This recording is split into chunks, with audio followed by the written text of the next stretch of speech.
Pessoal, quando nós fazemos uma visão da trajetória do homem até adentrar o pensamento contínuo, isso vai dizer de 1 milhão de anos ali como o Homo erectus, que esteve antes, ali ainda na era que foi no estágio primitivo da nossa colonização desse planeta, e enquadrado na pré-história, que se a gente ir 1 milhão de anos para trás, a gente vai ter ainda esse estágio, mas que se a gente considerar o Homo sapiens, que já tem aí esse pensamento contínuo e cuja luz da questão do raciocínio, que não há interrupção, porque fica constantemente acesa, vai ser mesmo de 10 mil anos para cá. Então, se nós considerarmos o estágio nosso enquanto detentores da razão, portanto, numa nova fase, para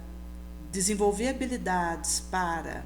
trabalhar nossos instintos, porque antes eles aconteciam porque eram necessários, e adentrar no pensamento contínuo, a gente passa a precisar trabalhar isso enquanto não fazer algo por impulso, dominada pelo instinto, onde então o instinto faz o impulso ter voz e acontecer, mas em que eu consigo ponderar, raciocinar e analisar, colocando uma decisão que realizo, visto que aquilo seja melhor, mesmo que pelo instinto eu esteja sendo convidada a fazer outra coisa. E essa questão do tempo que nós estivemos ainda no instinto, pelo instinto, em que as repetições elas precisariam repetir, para que a gente tivesse aprendizados básicos como caçar, achar uma água, nos proteger de um frio, ir para um outro local onde pudesse ter melhor condição de sobrevivência. Então, as repetições elas eram necessárias, mas considerando o homem fisiológico, comer, dormir e o sexo, que é ainda aquele estado instintivo, fisiológico, que nós somos chamados a superar quando adentramos o pensamento contínuo, mas que vai exigir uma habilidade para lidar com aquilo que milhões de anos foi uma repetição porque era necessário enquanto instinto, para que agora a decisão baseada em aspecto moral e espiritual prevaleça. Porque aí já é um convite para o homem psicológico, que é da cintura para cima, que são as nossas habilidades elevadas, enquanto desenvolvermos o domínio sobre nós mesmos, a intuição, o raciocínio, espiritual, da percepção de que a vida continua, de que somos chamados a seguir exemplos que nos alertam para a nossa destinação, porque inclusive um aspecto que acaba podendo levar a um tédio e a um ócio, que inclusive induz autoextermínio para aqueles vulneráveis a essa situação, é não sabermos para que estamos aqui e nos sentirmos, na verdade, vazios, sem um sentido, um propósito superior para a nossa trajetória, que a gente sabe que é muito importante,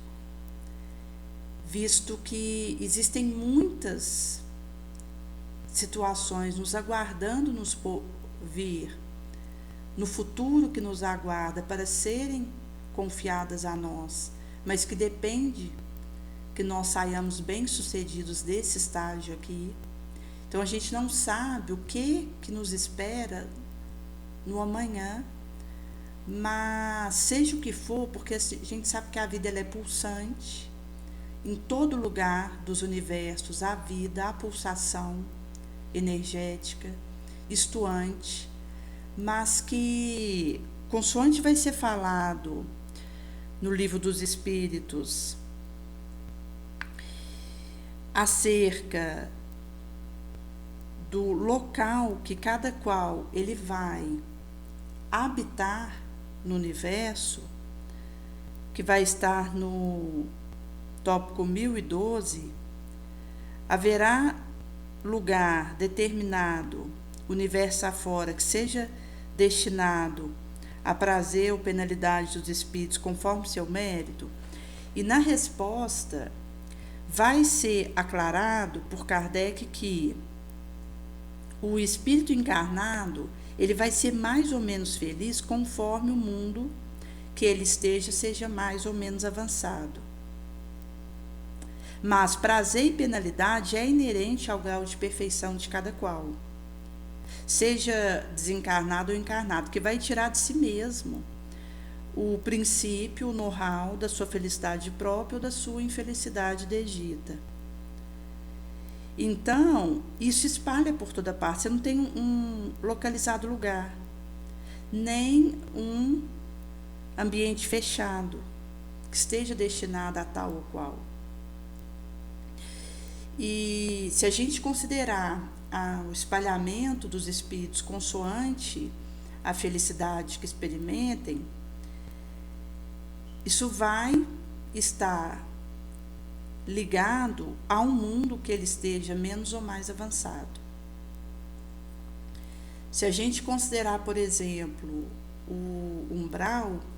naturalmente que nós sabemos que a Terra acaba estando envolta em vibrações umbralinas, porque o nosso estágio ainda é nessa condição de muita sombra, mas para aquele que despertou para o bem e que busca fazer o bem, ele conseguirá, de certa forma, consoante o auxílio que recebe, das simpatias que amealha, poder ser levado para um tratamento no astral quando venha desencarnar, às vezes até sem precisar passar pelo umbral, propriamente dito, no sentido de permanecer, porque passar a gente passa, mas não permanece, e já vai ser chamado a recuperar-se do desencarne para assumir trabalho no astral. Porque a vida ela pulsa e nós somos chamados a subir cada vez mais, a nos melhorarmos. Por isso que o sentimento de ócio e de vazio e de preguiça, desânimo é tão prejudicial, porque nos tira o olhar da nossa destinação do para quê, e a gente acaba por correr o risco de desperdiçar o momento que passa. Se a gente pegar, por exemplo, o Homo erectus, ele vai ter surgido na África ali há cerca de 1,8 milhões de anos para trás. Por aí ele fez a expansão por outros continentes, como a Ásia e a Europa. E a gente pode considerar que foi a primeira espécie hominídea com uma corporal proporção similar dos modernos humanos. Eles tinham perna maior que os seus braços e tinham uma postura estritamente arregimentada no bipedismo. Agora, quando a gente fala do Homo sapiens, no adentramento da razão é recente. Se a gente considerar esses 10 mil anos para cá, isso é algo que nos alerta para a carga ainda instintiva que nós trazemos e o risco disso nos interferir nas nossas ações. Por isso que o manejo que nós somos chamados a trazer para nossa consciência, nossa mente, conforme Joana vai dizer, a consciência é como se fosse o self, a mente ainda o ego e o pensamento aquilo que idealizamos. Mas no sentido de que o pensamento ele vai ser essa onda eletromagnética acima da velocidade da luz que vai se movimentar a revelia de nós mesmos, porque a partir do momento que nós adentramos o pensamento contínuo, a gente não interrompe esse fluxo mais, mas estaremos fazendo o conduzimento e a orientação do que pensamos e poderemos, assim, fazermos essa burilação das nossas ideias. Mas a consciência, ela vai ser aquele fórum íntimo que registra o que realizamos, que acusa nossas falhas, mesmo que a mente esteja anestesiada e não assimile o aviso da consciência, ou feche os olhos, prefira não ver. Mas a consciência, como esse lugar do self, ela registra e nos devolve o resultado das nossas ações, até para que consigamos marchar para frente, moralmente falando. Por isso que, quando a gente fala dessa talhação espiritual, eu vou poder ter uma indiferença em relação a isso, em que o chamado para melhorar de conduta, para aproveitar o que tenho de conhecimento, para me melhorar, eu posso ter uma indiferença em relação a isso. Uma segunda postura em relação a essa situação é ter uma conduta oposta, em que, mesmo ciente do caminho que devo seguir, eu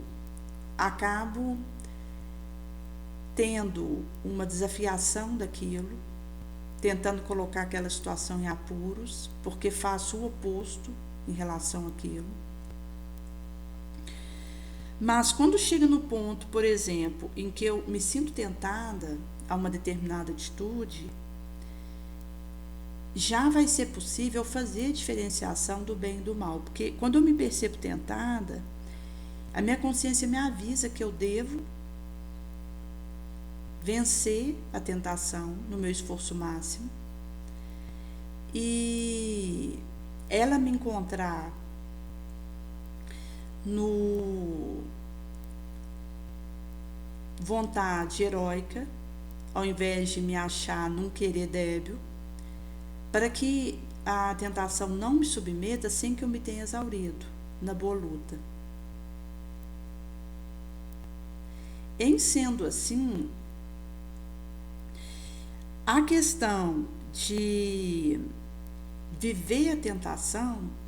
ela nos auxilia a ter a diferenciação do bem e do mal e seremos emulados a optar pelo bem. Até porque quando nós somos tentados, isso tem a ver com a nossa própria vulnerabilidade.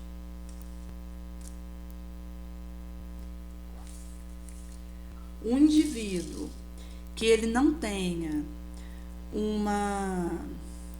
ideação suicida, a tentação que para um indivíduo que tem esse tipo de ideação de tomar uma medicação para sair da vida, para aquele que não tem esse tipo de ideação, isso não é uma tentação e nem funciona essa guisa, porque vai me tentar aquilo que encontra minha fraqueza, minha concupiscência. E conforme aquilo que eu nutro dentro de mim, na faixa em que eu me comprazo de inquietação, de perversidade ou de adoecimento, a tentação, quando ela me encontra, ela acaba por esses fios invisíveis daquilo que eu produzo, levando a uma sinergização e pode se tornar irresistível. Por isso que eu preciso estar a todo momento no meu esforço máximo, porque a tentação, quando ela me encontra, ela não vai conseguir sinergizações importantes e eu vou então ter força suficiente para optar pelo bem. Mas essa questão da previdência moral e de como isso funciona na nossa abordagem com aquilo que nos assedia, nos tenta, consoante vai ser paragrafado por Emmanuel em Justiça Divina, no capítulo 32, quando nós temos esse despertamento para o bem, inclusive que nós já conseguimos aí desenvolver os ferramentais e as habilidades para pôr freio no nosso instinto e para no impulso que me encontra eu conseguir domar isso, canalizar isso para algo elevado, isso vai nos dizer do imperativo do bem mesmo. Visto que a inferior paixão que trago, se eu não trabalho essa superação do meu instinto, do meu impulso passional, com a capacidade de pensamento contínuo que trago, de vontade, de querer, e desenvolvo a força para vencer a tentação, a obsessão, o assédio, vai acontecer que eu vou carregar esses passionais inferiores para o túmulo. Isso são mentais calamidades, que valem por uma contagiosa loucura. Ou seja, quando eu me entrego a isso, eu acabo sendo plug para que outros se conectem a essa situação também. É como se aquilo que eu emito tivesse um poder contagioso que vai conectando com outros em cadeia. Tanto para o bem quanto para o mal. por isso que quando eu sou tomada pelo desequilíbrio, porque a minha vontade ela não me harmoniza, não me equilibra, tendo a voz final, eu vou ser um fator de perturbação que vai alcançar toda uma coletividade ao meu redor. Quando a gente pensa, por exemplo, na questão do suicídio, que é curioso, porque quando você faz uma abordagem, por exemplo, a parar de beber, e você fala sobre isso, e orienta formas de prevenção, fala um pouco dos males que causa, você acaba que consegue uma diminuição de aderimentos à bebida, e aqueles que já estão nessa situação conseguem ir diminuindo a bebida e outros a parar de beber. A mesma coisa, se você fala de um cigarro eletrônico, que inclusive causa muitos males, tanto quanto qualquer outro cigarro, e você alerta a respeito das enfermidades que isso causa e de formas que o indivíduo pode desconectar disso e parar de fumar, e dar orientações para que ele vença esse vício, você acaba conseguindo alguma adesão para a diminuição do uso do cigarro eletrônico. Agora, o suicídio, quando a gente fala da questão dessa doença, que no caso não tem volta enquanto um adoecimento do indivíduo, que se ele desencarna por essa via, daí ele vai receber outras abordagens no astral, naturalmente cada caso vai ser caso, que vai ter atenuante e agravante,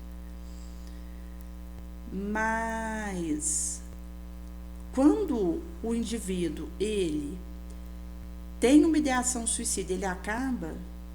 cometendo o autoextermínio,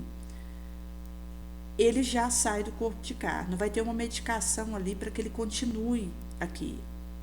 Aí ele vai para o astral e lá novas realidades o aguardam. Mas acaba que quando você faz uma abordagem referente a essa situação, falando dos males que causa, da lei de causa e efeito, da destinação do espírito imortal, de formas de prevenir isso, de procurar ajuda, inclusive há aquele site cujo número para ligar é 188, que é o Centro de Valorização da Vida, que o indivíduo pode entrar em contato o horário que for, que funciona 24 horas por dia, para desabafar de forma ali anônima e sigilosa, que são iniciativas para auxiliar a não fugir da vida. E mesmo para quem esteja fazendo a arquitetação nesse sentido, uma forma de frustrar essa iniciativa, mas quando você fala algo a respeito do autoextermínio, isso acaba levando a mais autoextermínio. Por isso que, inclusive, existe uma orientação midiática para não divulgar número de suicídio, que acaba que outros que possam estar com aquela ideação e cuja vulnerabilidade, concupiscência esteja na área do autoextermínio, ouvir outro que fez isso, ver, saber de como o outro fez para poder sair da vida, isso pode ter um plug sobre ele e ele acabar fazendo isso também. Como uma popstar do Japão que veio a se suicidar, e muitas adolescentes, jovens acabaram seguindo o exemplo dela. Ali por ser uma popstar, alguém conhecido, ali naquele meio, naquele país. Então essa artista famosa, quando ela fez o autoextermínio, acabou que outros a seguiram. E inclusive, gente, numa mesma família, quando alguém realiza o autoextermínio, ela acaba tendo um plug importante sobre outros daquela mesma família, é preciso ficar vigilante. Se alguém ali naquele núcleo familiar sai pelo autoextermínio, outros acabam sendo contaminados por aquela vibração ali dentro, e então acende a urgência da nossa vigilância em relação à situação, que é uma previdência, estar em guarda, que nós já precisamos ter,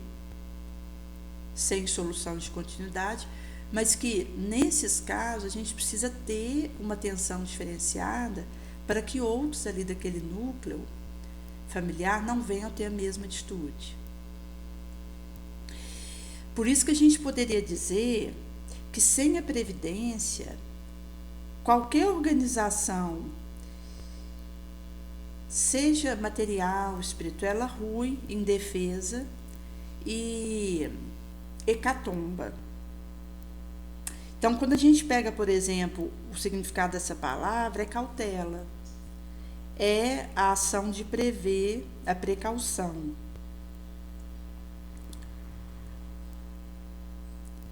Se nós pegarmos, por exemplo, os laboratórios, aos milhares que fazem manipulação de diversa fórmula medicamentosa,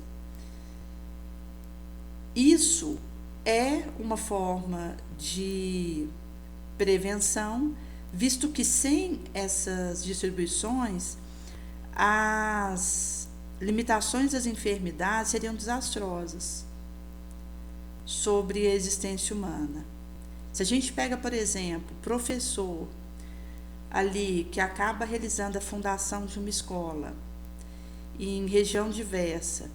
para que não haja animalização da comunidade pela ignorância, é uma outra forma de prevenção. Quando você tem administrador e economista que estuda distribuir recursos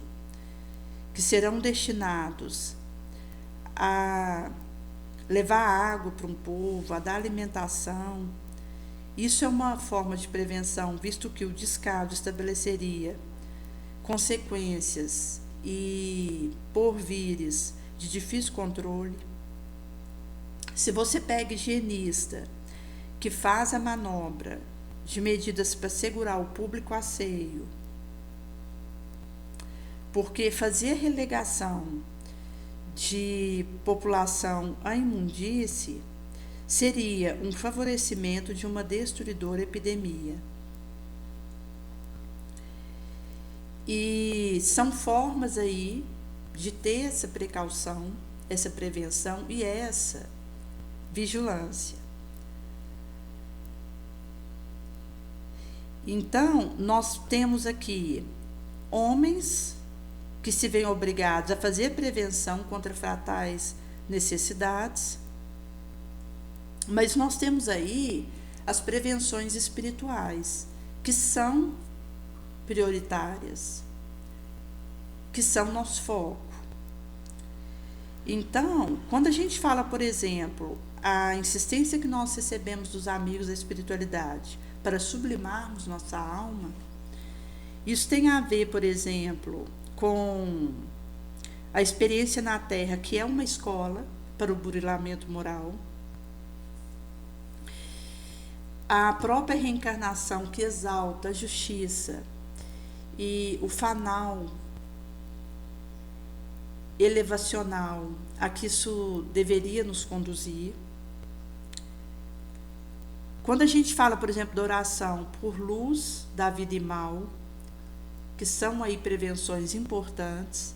o culto do Evangelho de Jesus, que é o culto do Evangelho no lar, que são aí, no caso, os princípios espíritas no recesso de cada casinhola. Isso vai dizer de medidas que nós precisamos realizar para que consigamos desenvolver essas habilidades morais. E nesse sentido, nós nos percebemos numa interconexão que acaba que ao estarmos aí numa influenciação e sendo influenciado, a gente acaba que é responsável por aquilo que deixamos em torno de nós, pela imagem que distribuímos e pela ficha de serviço que entregamos.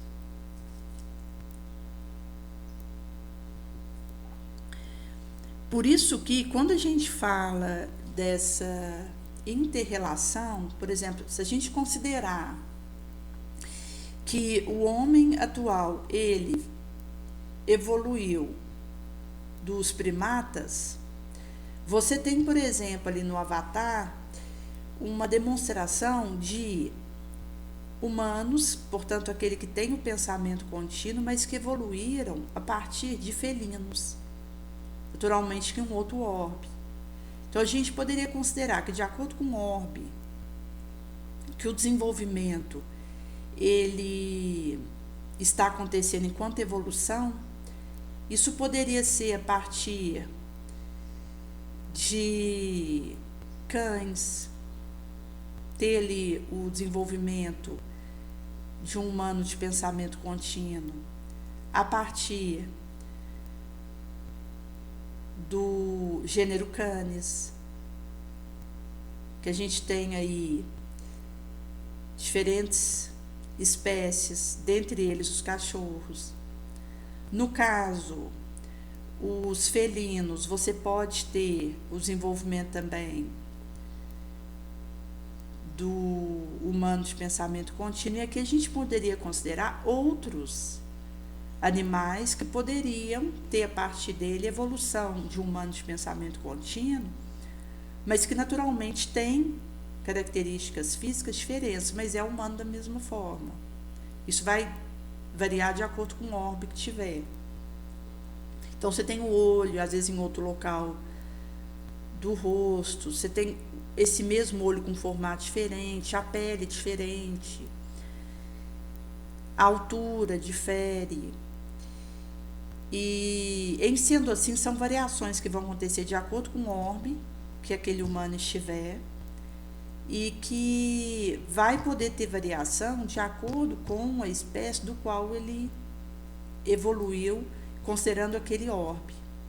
Então, para nós aqui no planeta Terra, a nossa evolução foi a partir dos primatas. E, em sendo assim, se a gente considera a questão da intercomunicação, intereferenciação que acontece, formas de auxiliarmos esse know-how é a fazer a divulgação de conteúdo científico e espírita que promova a cultura pacífica, a ecológica conscientização e as relações entre ética animal, ética ambiental e espiritismo, porque aí é uma forma de conversar para reflexões elevadas. Promover palestra, evento doutrinário, estudo que esteja relacionado à ecologia, como perda de biodiversidade, emergência climática, poluição atmosférica, consumo consciente. A questão da poluição hídrica também, degradação do solo, desmatamento, gestão de resíduo, energia renovável, cidade sustentável. Então, são formas aí de nós, inclusive, percebermos que é possível a gente fazer esse intercambiamento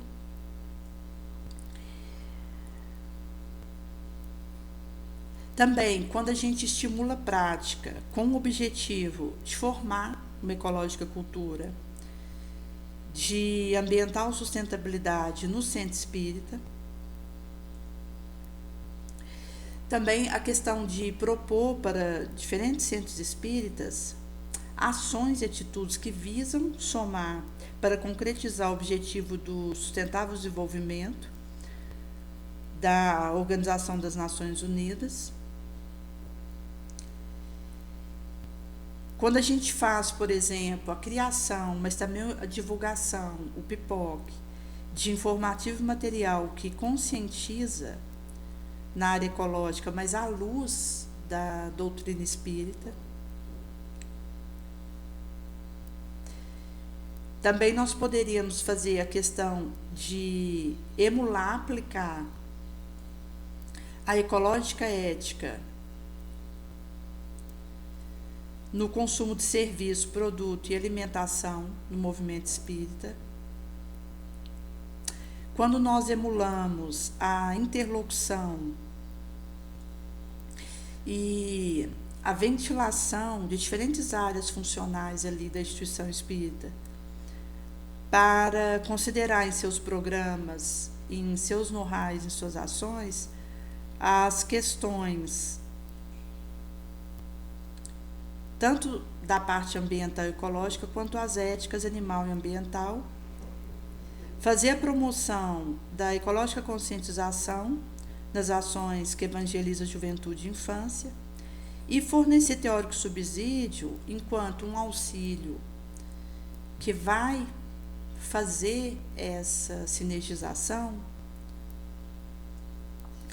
e também um material metodológico para formação, seja ali no pré-inicial quanto continuado, de multiplicadores e daqueles que poderão fazer essa intercambiação e essa distribuição, fortalecendo essa rede. Por isso, gente, que na questão do mazelas morais que nós trazemos, quando nós pensamos que existe uma reverberação naquilo que realizamos e também até onde isso alcança, enquanto algo que se espalha orbe afora e que, de certa forma, nos convida a revermos a nossa relação com o todo, porque quando, por exemplo, nós estávamos ali no estágio ainda da pré-história e considerando aí o Homo erectus mesmo, a partir ali de mais de 1 milhão de anos atrás, enquanto ainda nós estávamos aí nas repetições instintivas, nós nos acostumamos instintivamente a eliminar aquele que contraria meu interesse ou aquele que me incomode. Daí, se um indivíduo, ele aparecia ali naquele bando em que nós estávamos, porque inclusive nós aprendemos por repetição, via instinto, que ficar em bandos era melhor, porque nós estaríamos mais seguros. Então, os primatas de onde nós viemos, eles se movimentavam em grupos, porque eles foram aprendendo ali,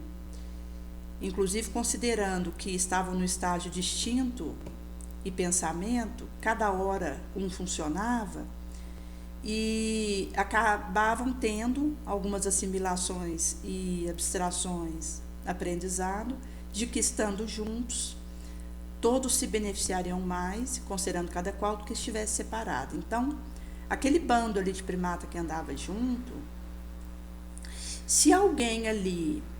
de fora adentrasse aquele bando, já era visto como alguém que estava ameaçando aquele bando. E aí eles iam para cima, acabavam se gonfiando um em relação aos outros, e vindo a morder, a dar murro, a chutar, e acabava que aquele que tinha adentrado aquele espaço ali vinha morrer. Então, são experiências que nós trazemos e que ainda acontece quando alguém vê outro que ou não simpatiza ou entende o comportamento do outro como uma ameaça, ou vê aquilo que vem do outro como um obstáculo para o seu interesse, então eu já instintivamente vou para cima do outro para eliminá-lo. Mesmo que isso seja com palavras ou com pensamento, também com atitude, porque à medida que a gente foi desenvolvendo inteligência, o pensamento contínuo chegou e a gente desenvolveu o raciocínio, a gente foi elaborando, inclusive requintando formas de fazer o mal. Então, se lá atrás eu, enquanto um primata, precisava dar um chute para poder afastar o outro e tirar ele daquele local ali que ele estava, porque via ele como uma ameaça, hoje eu posso usar uma calúnia para fazer o mesmo efeito. Então, nós, quando adentramos o pensamento contínuo, que somos chamados e temos sido chamados a nos elevarmos na caridade, a gente acaba que não só continua reproduzindo o padrão instintivo lá de trás, que elimina o adversário, como nós acabamos requintando a forma de fazer isso, por termos mais habilidades para realizar o mal, devido ao desenvolvimento da inteligência e de atributos correlatos. Por isso que não é uma tarefa simples vencer as eras instintivas pelas quais nós transitamos. E essa vitória, ela é precisamente a vitória do espírito sobre a matéria, e que é o desenvolvimento do ser psicológico, que vence o fisiológico. Se a gente considerar, por exemplo, a questão dos nossos transtornos mentais, há um tempo atrás, quando o indivíduo apresentava, seja um autismo severo, uma esquizofrenia, um transtorno bipolar, ele acabava sendo internado em nosocômio, manicômio, e tinha ali um isolamento feito em que ele ficava ali dentro daquele quarto e, na medida do possível, ele era tratado com o que se dispunha na época para o auxiliar ali no seu adoecimento, mas entregue ali à própria sorte, desenganado. Com o desenvolvimento da espiritualidade, inclusive o pipocamento das reflexões à luz da doutrina espírita, mesmo a gente sabendo que hoje não é mais possível você ter sanatório, manicômio espírita, porque foi feita essa separação e foi colocado sob o cuidado do Estado, esse trabalho, mas não impede que nós continuemos auxiliando tantos quantos estão nessa situação, e inclusive enquanto visitas que os espíritas podem fazer, ou da religião que for, para auxiliar tantos quantos se demoram, seja em um hospital, seja em hospício, seja num asilo, seja numa creche, onde aí encontram-se crianças aguardando adoção, seja abandonado na rua. Mas vai acontecer que, com o desenvolvimento aí de diferentes áreas, seja a medicina, a psicologia, o espiritualismo, como a doutrina espírita, com as suas reflexões preciosas, que foram sendo distribuídas cada vez mais, orbe afora, consoante a égide de Jesus, que houvera nos prometido o Consolador. E, em sendo assim, com todos esses avanços, também a ciência, a tecnologia, foram se encontrando remédios que permitiram que quando o indivíduo apresentasse algum adoecimento mental, ele já pudesse, com aquele remédio, controlar os excessos do seu comportamento e continuar ali, indo na escola, indo no inglês, indo numa academia e continuando ali em casa, onde ele mora. Considerando aqui, se a gente pegar um adolescente que fazia um balé, que fazia um vôlei, que fazia um piano, e que apresentasse aí algum transtorno importante, com a medicação é possível fazer o arestamento do excesso e esse indivíduo continuar na sua vida de sociedade sem precisar ser isolado num nosocômio. Mas, se considerarmos que nós estamos aí adentrando a transição planetária, que já estamos em franca transição planetária, enquanto aí na regeneração, que vai ser portado dentro da alma, porque o mundo regenerado ainda nós não divisamos, mas a regeneração, enquanto algo que eu vivo, é que é primacial. Porque aí eu consigo abordar melhor os meus adoecimentos, as minhas questões. E se alguém apresenta isso do meu lado, eu consigo ter habilidades para auxiliar melhor. Considerando esses momentos que nós vivemos e, inclusive, a ansiedade, pânico, depressão que estão alastrando e demonstram que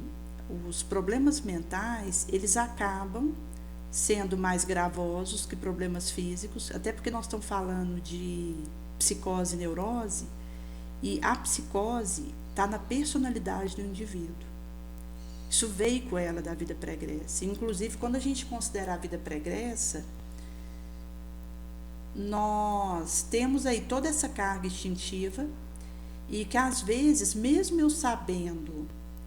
que devo fazer algo, a minha carga instintiva gatilha inferioridade, sombra em mim, e eu acabo fazendo o oposto. Então, quando a gente tem essa conduta que é no caminho contrário daquilo que eu fui orientada a fazer, que é o caminho do bem, isso tem a ver também com experiências que nós trazemos do pregresso e que continuam pedindo a repetição, porque nós repetimos isso evos e evos. Aquele padrão de conduta, aquele padrão de pensamento, aquele padrão de palavra. Então, quando nós estamos aqui nesse corpo de carne, nesse momento, essas repetições, elas gritam por acontecer de novo, pelo tempo em que elas puderam ser repetidas. Então, você pegar e estabelecer um padrão novo, melhor, nobre, no lugar de um padrão inferior, é um trabalho de esforço e que pede uma nova gleba de repetição, um novo nível de fazer e refazer. Porque se antes as repetições eram instintivas, agora nós precisamos repetir sem solução de continuidade o nobre. Porque aí a gente vai conseguindo desfazer os gatilhos impulsivos das repetições de milhões e milhões de anos. Então a gente só consegue fazer isso com novas repetições superiores, elevadas, porque a gente vai substituindo as repetições velhas, antigas, que insistem em ter vez novamente e repetir de novo. Por isso que é um trabalho complexo e que se manifesta nos adoecimentos psíquicos. Que acaba que esses adoecimentos, essas enfermações psíquicas, elas dizem de cargas que nós trazemos e que pedem repetição e que acabam por nos aprisionar. E se a gente não dá conta pela vontade de quebrar isso com um padrão nobre, melhorado, digno, a gente acaba levando essas enfermidades contagiosas para o túmulo. Porque o estado em que eu me demoro vai ser contagioso, de alguma forma. Seja para algo que vai ajudar, seja para algo que vai prejudicar. Por isso que, quando a gente fala, inclusive, da questão daquilo que nós emitimos, e aqui, mesmo que seja só um pensamento, isso tem efeito contagioso. Então, os contágios e as contaminações, elas não são só de bactéria, fungo, vírus. Essas contaminações, esses contágios, eles acontecem com aquilo que nós pensamos, falamos e agimos. Porque se eu considerar que tem alguém do meu lado que tem uma resistência moral para não fumar um cigarro, mesmo que eu morando com ele fume, inclusive a gente sabe que quem está junto e não fuma, mas fica respirando cigarro via fumaça, também é prejudicado da mesma forma, às vezes até pior. Mas se aquele que está do meu lado e não fuma, e eu morando com ele fume, mesmo se ele tem resistência moral para não fumar, pode ter outro que não tem a mesma força, que não tem a mesma resistência. Por isso que o contágio sempre acontece, porque vai encontrar indivíduos em diferentes estágios de resistência e de força.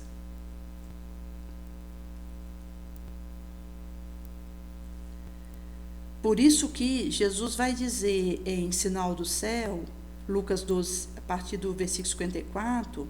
onde ele dizia às turbas: quando você vê despontando uma nuvem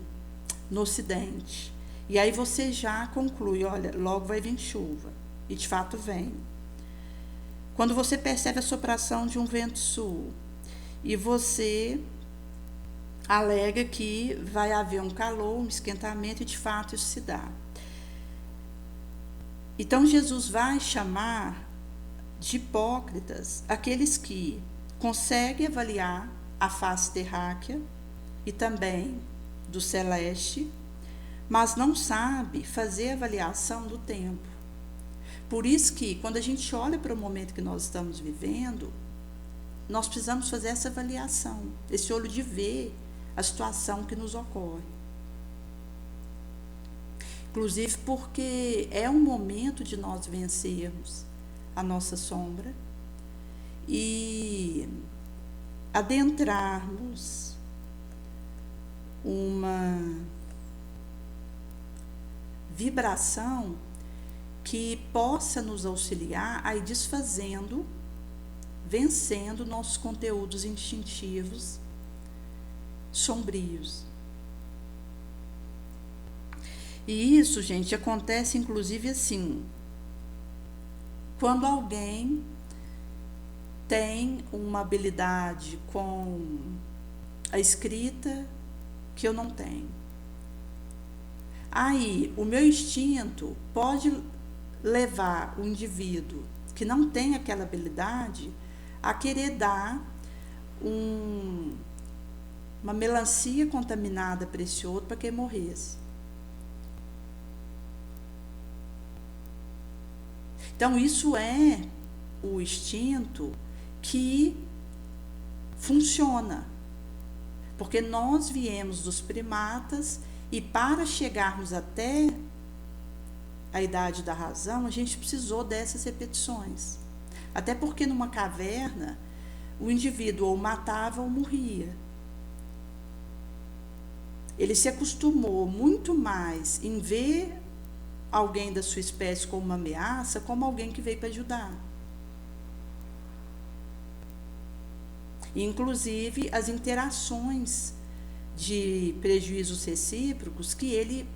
arquivou e gravou ao longo dos milhões de anos.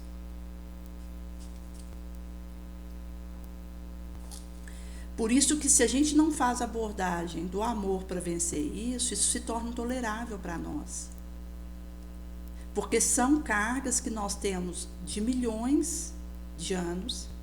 e que gritam, querem continuar explodindo a todo momento dentro de nós. Em sendo assim, consoante vai dizer no Evangelho segundo o Espiritismo, no capítulo 9, bem-aventurados os que são mansos e pacíficos, Jesus vai fazer de moderação, mansuetude, afabilidade, brandura, doçura, máximas. E vai condenar abertamente, seja cólera, violência, e toda expressão descortês para com o outro em mesmo pensamento. Por isso, se eu assumo a responsabilidade pela minha inferioridade, pela minha sombra, e procuro fazer esse abordamento de quebrar essas cadeias que trago, porque as repetições instintivas são cadeias, e acaba que nos deixa a flor da pele, porque aí acaba que um estímulo insignificante pode me fazer ter uma repetição inferior, às vezes um comportamento lá de trás, e que eu já superei aparentemente, e se eu não estou atenta, eu volto naquela mesma lama, vomito aquele mesmo estado de coisa e continuo a fazer aquele padrão que eu já podia aproveitar, que já tem um tempo que eu estava superando aquilo para superar de vez. E ao invés disso eu pego e volto naquela situação. Então é aquela imagem do cachorro que volta no seu vômito.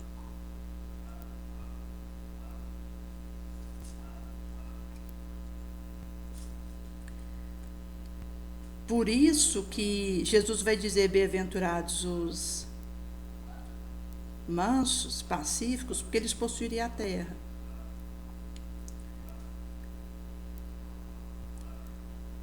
Ou seja, renunciar aquilo que seja bens terráqueos e ele vai trazer para nós que o céu aguarda aquele que tiver vivido esse bom labor.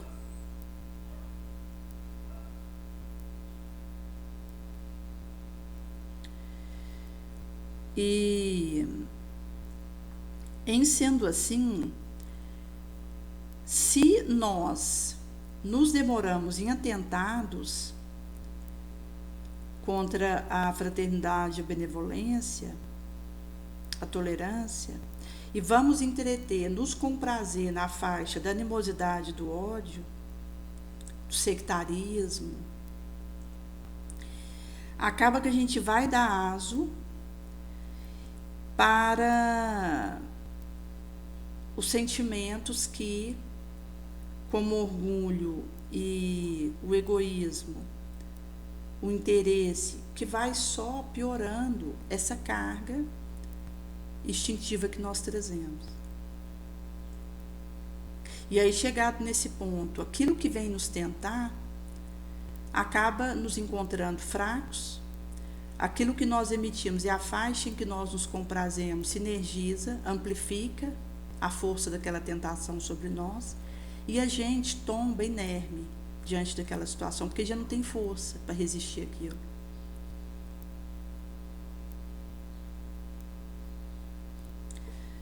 Visto que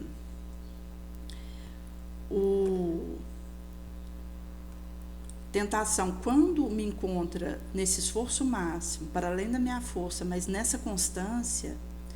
o risco de eu cair nela é menor. E que se eu vier a cair, pelo menos que ela me encontre nesse esforço máximo. e não me encontre de vontade débil, enfraquecida, imprevidente e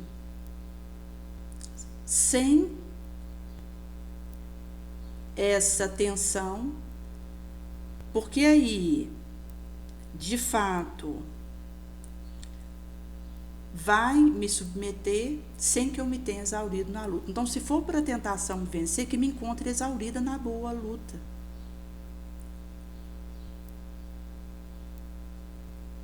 Que tem a ver com essa repetição nobre que eu realizo em cada momento. Que aí se torna essa constância.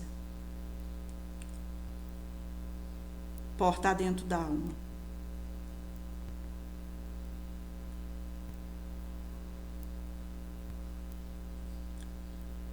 Por isso que é tão perigosa a questão de fuga espetacular, de ópio, anestesia, o nevoeiro pleno.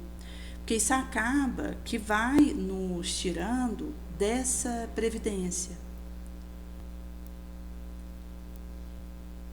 Com as associações obsessivas que cria.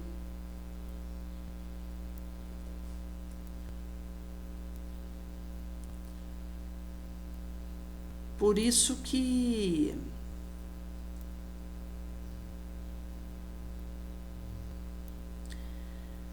vai dizer dessa vibração intestina no gleboso bem, que desapega, espiritualiza, mesmo desenganados ao fim,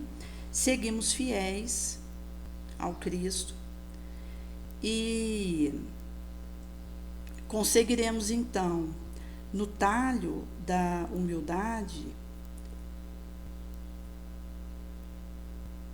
do altruísmo, da caridade, vencer as nossas cargas instintivas